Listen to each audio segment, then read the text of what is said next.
Yes, this is Village Vice. I'm Zac Blackerby. Brad Law typically with us, but we are bringing in Auburn quarterback legend, Jason Campbell. Jason, thank you for being our first official guest on Village Vice. Appreciate your time, my friend. Man, no, I appreciate y'all having me on as the first official. That means a lot, And I didn't say unofficial. I said official, yeah, Jason. official. So I got to take that with with a lot of strides. I appreciate that. Of course, of course. So I think there's been so much attention, so much drama, so much controversy about this quarterback battle that's been happening at Auburn over the past few weeks. You know the position better than anyone.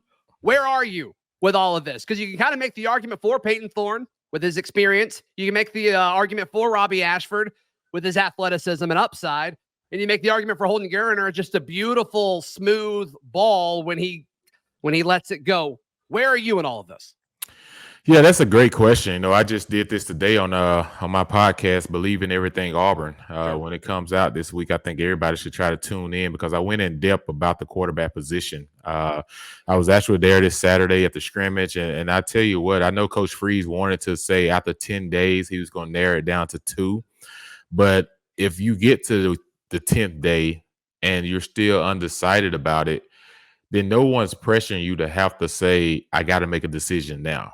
So I think, it's in his cards to just say, let me play along with this a little bit longer, because just because you're having a quarterback battle and you haven't picked a quarterback doesn't mean you don't have a quarterback. A lot of people like to say those type of things. That's not true.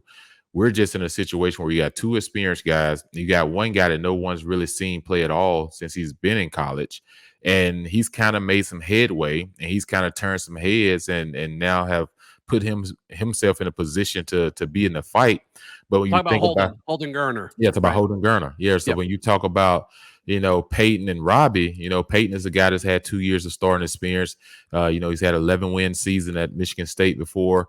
Robbie played last year in a tough environment, a tough situation, had some highs, had some lows, but learned a lot. But when you think about those 2 guys, Robbie should already be 5 months ahead of Payton when it comes to knowing the offense, because he's been here since January when the coaching staff got here. Right. Payton had to come in this summer, so he's got to learn a lot more quicker off the field. But then also, he's only been in practice for real a little over a week with these guys. So he still has a lot to build from a chemistry standpoint. He still has a lot to learn from as far as getting practices under his belt, because the other 2 guys got a full spring. He didn't get a full spring in this offense. So that's why I say just prolong it a little bit longer and see what happens. But Zach, where this decision is going to be made, it's not going to come out of a scrimmage. It's not going to come out of, what we see in the stands from standing on the sideline on Saturday. It's going to come down to Coach Freeze and Coach Montgomery looking at the film from day 1 all the way to week 3 of practice. And they're going to say to themselves, who was the most consistent quarterback in getting us in the right plays, getting us out of bad plays, running the RPO system, making good decisions with the football, keeping us on schedule. That's what it's going to come down to, because somebody can have one good day, one off day. And so you have to base it off the consistency is what it's going to come down to. Yeah, and that probably plays into Payton Thorne's favor, right? Because Robbie, we've seen the highlights. I mean, we're all thinking about, that throw he made to Javarius Johnson in the Iron Bowl. It sounds like he had an incredible throw on the run, a touchdown pass to Nick Mardner Saturday during the scrimmage. His highs are very high, but we also see his lows being very low. And it's like, if he could just somehow average it out and even it out, he'd be a spectacular quarterback. Do you think that plays into Payton Thorne's wheelhouse, or do you think, no, Robbie can elevate his game and get to that point? One thing about Robbie is he's definitely improved this offseason. And like I tell everyone, when someone comes in to compete for your job, it immediately gets your attention. And, he's definitely been putting in the work. He's more healthier now. He doesn't have the shoulder that he was dealing with most of the last part of the season last year.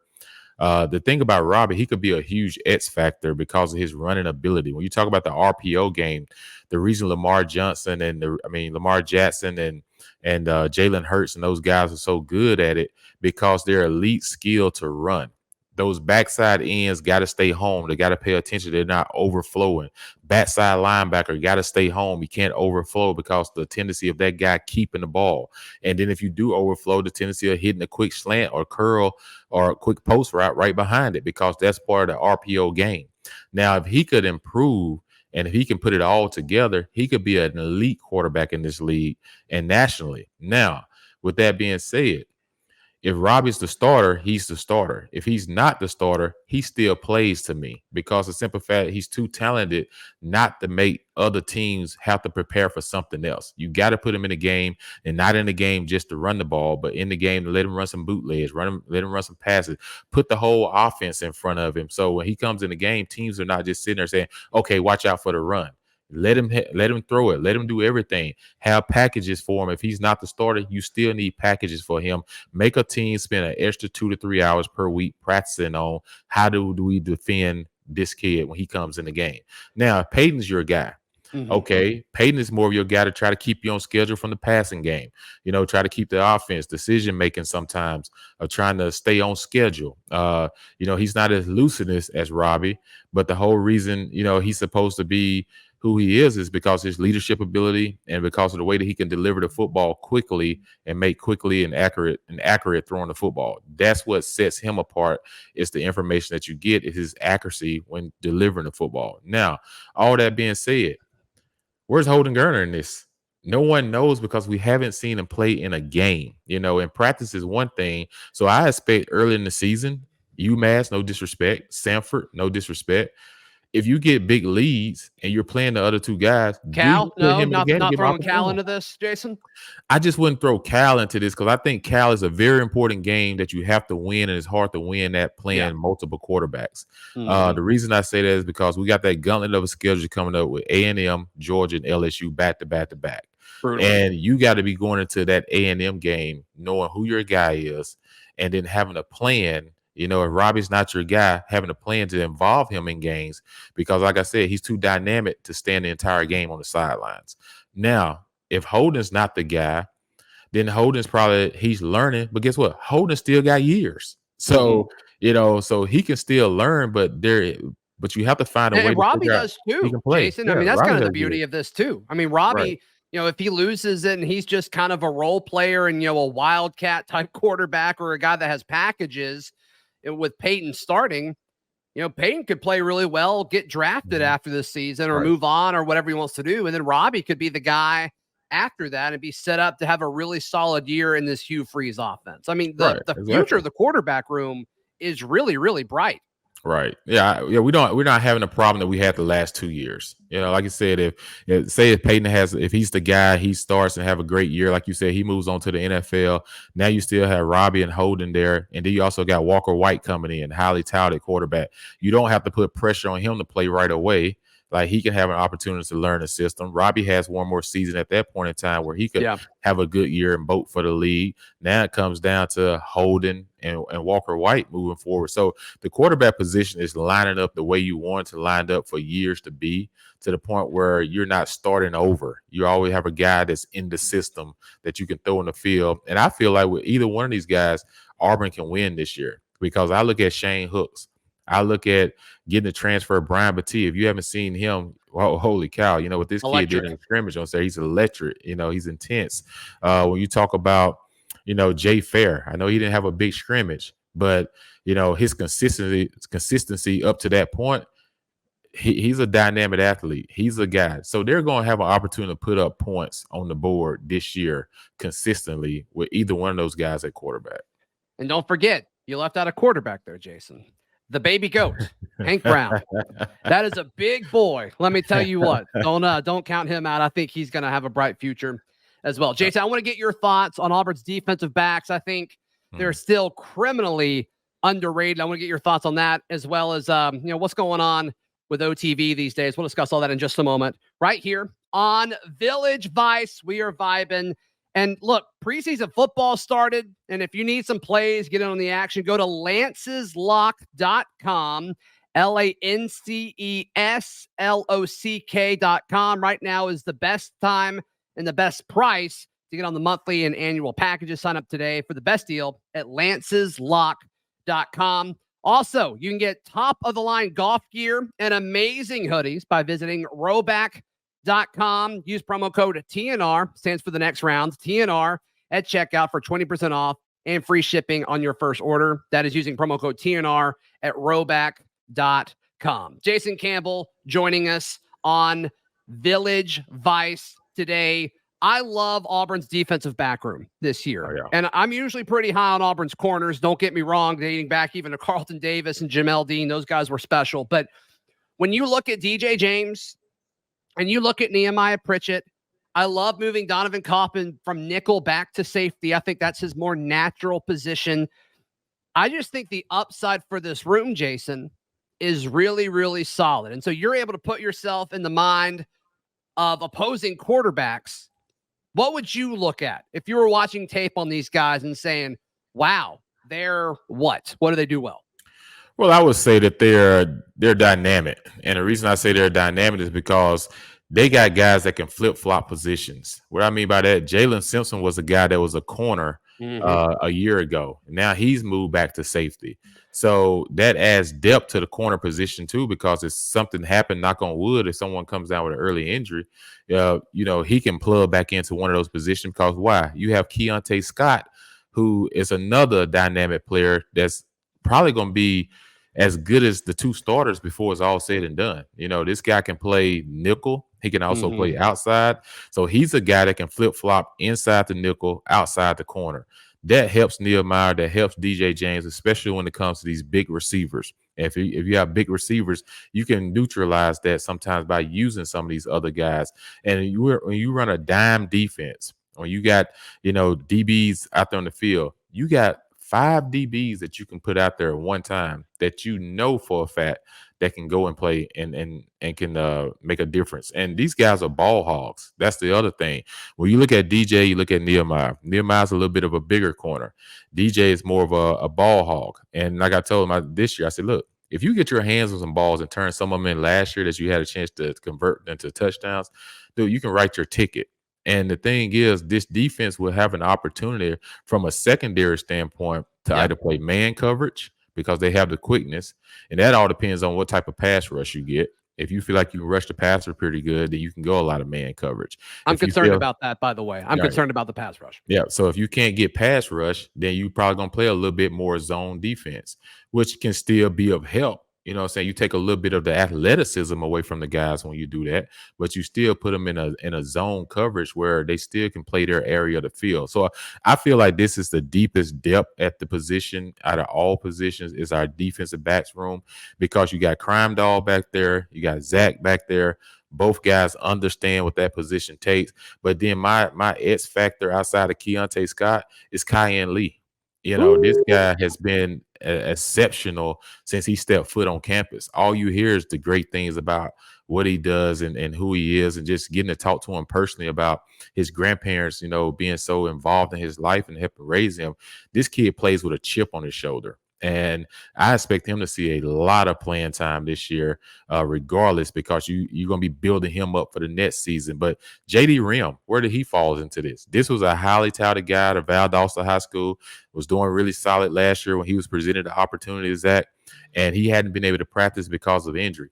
Where does he fit in when he come back? This room is so deep. I expect a lot of our freshmen to get redshirted, rightfully so. But these veteran guys, it got to be carried this year. Zion Puckett, he's thick, he's strong, he looks like a linebacker, but can run like a corner, So it's deep, man. It's very deep in a pass-happy league where you got to have those guys that can make plays on the ball. I'm excited about that aspect of our team.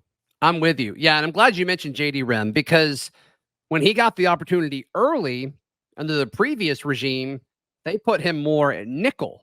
And this regime seems to use him more at outside corner. And so, I think there's more questions about that nickel position than corner. I wonder if we'll see more J.D. Rim in that regard, as maybe more of a backup role there versus being the 4th or 5th corner. I just feel like he would offer more out of that roster spot as a backup nickel versus, a 5th or 6th corner on this team. All right. Yeah, I expect so. I'd like him. He'll probably play a little bit with Keontae Scott in there at that nickel position Yeah. because I expect Keontae sometimes to move outside in certain situations based on who we're playing or what's going on because they have to spare each other, especially early in the season where there's a lot of plays getting ran at you. These teams like to run up tempo offense, so everybody's going as quick as they can. You got to have two deep in rotation, ready to roll and rock and roll after every 5 or 6 plays. So all of these guys going to see early playing time, especially early in the season. I think getting Kyan Lee, I think if he shows a lot of confidence early in the season, I think once JD Rim is healthy, I think you're right. I think he will play a lot more in there with Keontae Scott in that nickel position, subbing him a little bit. So it's a good problem to have. We're deep, we're loaded at that position, and a lot of veterans. Jason, you do a lot of stuff with On to Victory. You're very involved with them, Auburn's NIL program right now. Mm-hmm. It seems like Auburn's really picked up momentum on the NIL front. Can you give us an update on that? Yeah, we picked up momentum. A lot of that is people getting excited. They actually see like what NIL is doing, how it's helping the landscape of our student athletes. But also, like, if you want to be in the game, if you want to have a chance to compete for championships, you got to get involved with NIL. And I think a lot of it is a lot of our players is the reason why a lot of these kids want to come to our school because we're not able to communicate with the high school kids until they get here and sign here. But our players can just go off experience of like, hey, this is what our NIL is about. This is how they take care of us. This is how they support us. And I think they enjoy that aspect of it. But then they get around the Auburn family and they see what Coach Freeze is building, what the team is building, and they see these coaches and stuff. Because when kids come on campus, your team and your players basically recruit the other players to come and play with them. And, Sure. and I think that's what's transpiring is you see the effort where it needs to be in recruiting. We haven't seen that, let's be honest, the last 2 years. And the Have we effort is seen it there. before that? I mean, I don't think the previous regime recruited this hard. Yeah, this is really hard. Like we got some top 10 classes with Gus when he was here, and everything. But I think it's a lot more attention now, Zach, because the simple fact is we had fallen to the bottom when it got to this area, this recruiting area, and everything. And The potato famine was a real right, thing, Jason. exactly. So we're now rebuilding it. So when you see these 4 or 5 stars now coming to Auburn, this is going to be something that's on the regular. This is something where Freeze was known for his recruiting. Sure. When he was at Ole Miss, I believe he had the top class one year in all of college football. Think about that at Ole Miss. So it's the environment that you build. On to Victory has done an outstanding job of supporting the student athletes. More people are getting involved because they're starting to see results proven. But what's going to really help is we start seeing wins on the football field, No and question. then more people will want to get involved because now they see the product and the product producing wins, which now make it fun for you to come to football games and cut the TV on and watch the Auburn product. Jason, has there been any conversations with folks that maybe approached you guys or maybe approached Auburn themselves and said, look, I'm going to give, I've historically just given, whether it's to Tigers Unlimited to Auburn directly. Are folks kind of asking you guys what's best for the program now, or are they kind of doing that on their own? Yeah, that's the difficult part of it because, a lot of people for years have given to the school. You want better facilities, you want, better parking, you want like better suites and different things like that. Where now it's like, okay, NIL is involved. How do you mix the two? In order to competitive. One, we're not competitive. Tigers Unlimited does a great job. They still have to get their donations to improve the facilities and the things around Auburn. But NIL has now you have to share a little bit of the revenue because it's just as important if you can have all these nice buildings, you can have all these nice places that you pull up to, but your product on the field is not there, then it's irrelevant. So you want to be able to still be involved in having assets to build great things and make it a great experience when people come to the games. But you also want to make sure that the product on the field is there, because if the product on the field is there and it's producing and you're winning, guess what? Hotels win, restaurants win, the school wins. Everybody wins at that aspect because people Podcasts are win, coming. Jason. Yeah, podcasts win. Yeah, because people are coming into town, and then people want to get involved. They want to, they want to come in and have the experience. So, at first, when it first started off, it was really difficult because people didn't know how to do the two, and was the two very competitive. Now, understanding that, hey, both are very important. We need to support each other. And that's the only way that this thing is going to get better and it's going to win. And sometimes it's tough when you have to, try to decipher, like, okay, what's more important right now? Is it more important for us to put a huge scoreboard on the north end zone? Or is it more important for us to still try to support NIL right now till we get our program back to where it needs to be? So all of it is great conversation. And I look forward to seeing what happens over the next. But a lot of people that was on the fence about NIL are now starting to get off the fence and starting to see what it's doing and how it's helping. So it just takes time, man. Anytime there's change, you have to give people time to figure it out and figure this is what they want to be a part of. Yeah, more talented players, better than any scoreboard I've ever seen. Jason, one last question, and I'll let you go. And thank you so much for your time here. Who wins the quarterback battle right now? If you had to guess, man. You know what? I would say I'll say this.